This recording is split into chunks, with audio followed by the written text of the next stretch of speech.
Last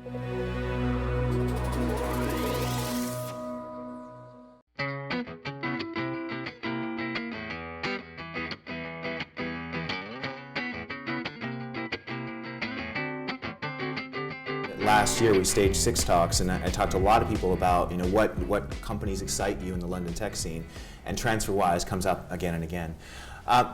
Let's go back. It was mentioned that you were the first employee at Skype. Tell me how you go from working in that company to starting this company. I think, first of all, my journey getting into Skype was also already kind of entrepreneurial. But when you look back at what Skype was in those early days, what excited you about it? It was the year 2002, so Wi-Fi was still pretty new, and the idea that you can use your computer and not be tied to a physical cable was quite exciting. And then as we were working on the Wi-Fi sharing idea, we were thinking about, so what can you do with Wi-Fi sharing? And then kind of a light bulb went on in someone's head, like, can you make phone calls over Wi-Fi? So the TransferWise story, as I understand it, really started when you moved to London. Is that correct? Very true. So at one point in 2006 or 7, I moved from Estonia to London. But I still stayed on the payroll for Skype in Estonia. So every month I had to do a walk of shame and go to the local bank branch in Tallinn and transfer my living cost to London. And every month as I was doing it, I was realizing that, first of all, it's really awkward to go to the bank and stand in line every month. And second, when I send €1,000, I'm expecting to receive £800, if I look at the exchange rate on Reuters. But in reality, I receive $750 or like a different amount. That's when I felt the frustration of, first, it's a really awkward process, and second, some of the money just goes missing.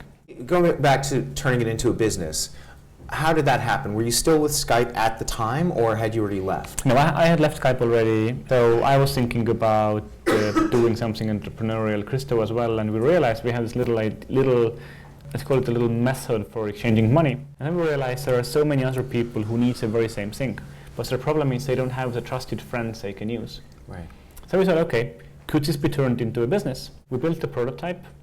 We applied for a license with FCA. We got our first license. And then we launched it. And then 15 minutes after that, the first guy sent us £2,000.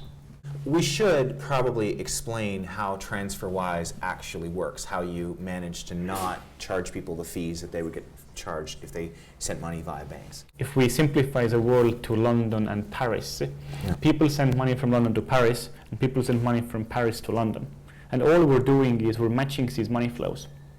So essentially, there's no need to move money from London to Paris because there are people who need this money in London. So we're just doing matching between two pots of money, let's put it this way.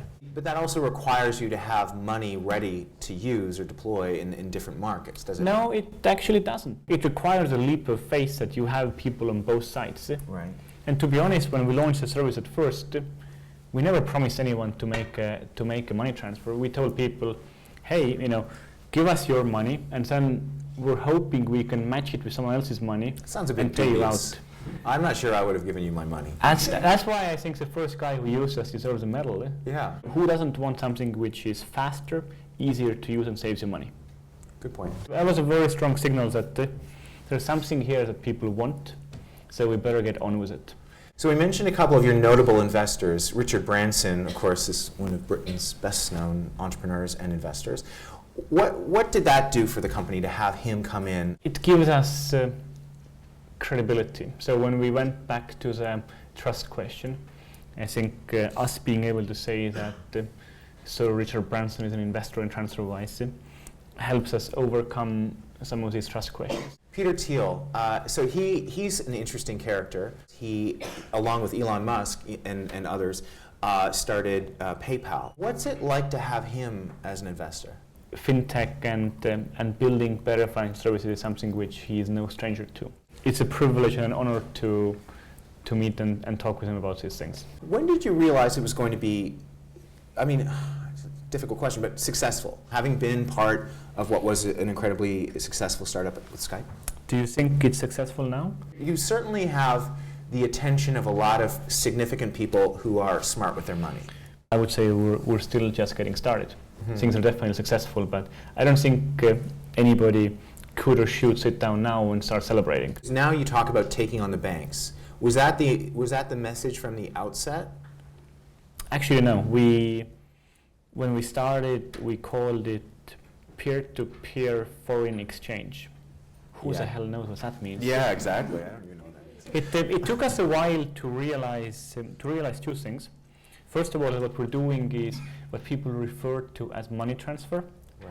And second thing, what we realized is that people come to us having used the bank previously. So it's easy to kind of position us that here's a service you get from a bank, here's what you get from us. Do you have a vision that extends way beyond that into other services? Money transfer is so big, it's going to take us a while to achieve our goals in money transfer. We've transferred more than £1 billion now, Right. but if we think about the world, there is between 5 and 10 trillion that gets transferred every year. One of the things you learn as a startup is that being focused is so damn important. Right. And you can only really be good at one thing at a time. How do you become the billion-dollar, $100 billion company that we're seeing out of Silicon Valley here when it seems like you're saving people money? There is plenty we can take on, and that will build a very nice and sustainable global business. Thanks a lot for getting this year's CAS Tech Talks off to a great start. It's been amazing to watch the success of TransferWise up until now. Long may it continue. Thanks very much. Thanks, man.